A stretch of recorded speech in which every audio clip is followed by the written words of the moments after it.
Claude Durocher. Je suis restaurateur et je m'occupe des opérations pour une chaîne de restaurants au Québec. Eh mon Dieu, c'est un épisode de ma vie où j'ai eu un cancer ORL. J'ai été traité au CHUM. Puis, à même le département d'oncologie, il y a une orthophoniste. Étant donné que c'était dans le cadre d'un traitement pour le cancer, hein, mon focus était beaucoup plus sur le cancer, la bête, si je peux dire. Fait que tout ce qui était autour, même l'audiologie, toutes les autres spécialités qui étaient autour, je ne focusais pas vraiment sur le champ, là, je veux dire, à l'instant même. Par contre, par la suite, au bout de un certain nombre de semaines, c'est là que j'ai compris l'importance, là, vraiment, vraiment. Je dirais que c'est pas une profession facile, dans le sens que on dirait que les patients voient pas l'importance de la spécialité. Parce qu'à travers, oui, j'ai passé des traitements, mais maintenant, je suis patient partenaire au CHUM. Je travaille avec une orthophoniste dans le département de radio-onco. Puis, je le vois, là. Je le vois pratiquement, en tout cas, au moins 2 fois par semaine, qu'il y a encore trop de patients qui ne voient pas l'importance. Tu sais, comme je disais tantôt, on focus beaucoup sur la bête, là, sur le cancer, mais on oublie qu'il y a une vie après. On oublie que, justement, bien, on va avoir besoin de nos capacités à avaler, aussi simple que d'avaler de la salive. C'est de partager mon expérience que j'ai eue à travers mes traitements, les trucs que j'ai mis en place.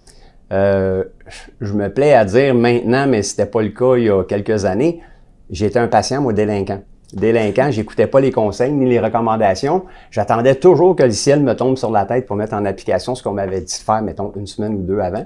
Fait que je répète ça souvent aux patients que je vois qui ont peut-être des petites tendances délinquantes, là, de les ramener dans le droit chemin. Je considère que c'est un petit peu mon travail, mais aussi de partager des trucs.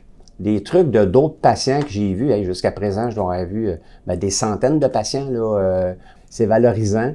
Puis ça me permet à moi de redonner au CHUM, justement.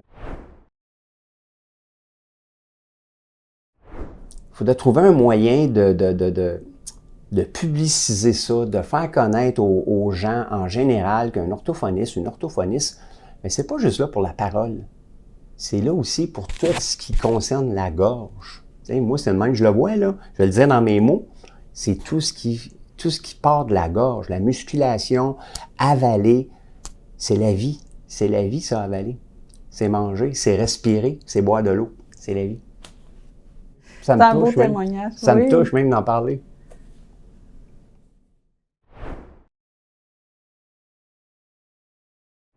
Un dernier message, je dirais, à l'ensemble des orthophonistes qui travaillent dans le milieu, là, justement, de la radio-oncologie, puis tout ça, au niveau du cancer, dans différents hôpitaux au Québec. Soyez tenaces. Soyez tenaces avec les patients.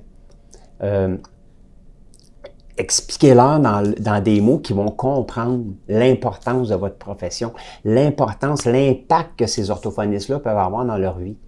Parce que j'en vois encore trop de patients qui n'ont pas de considération pour cette profession-là, puis que je suis certain que 2 ans, 3 ans, 4 ans plus tard, ils consultent. Mais c'est irréversible. Quand la fibrose se présente, il n'y a plus rien à faire, à part stopper la progression. Là.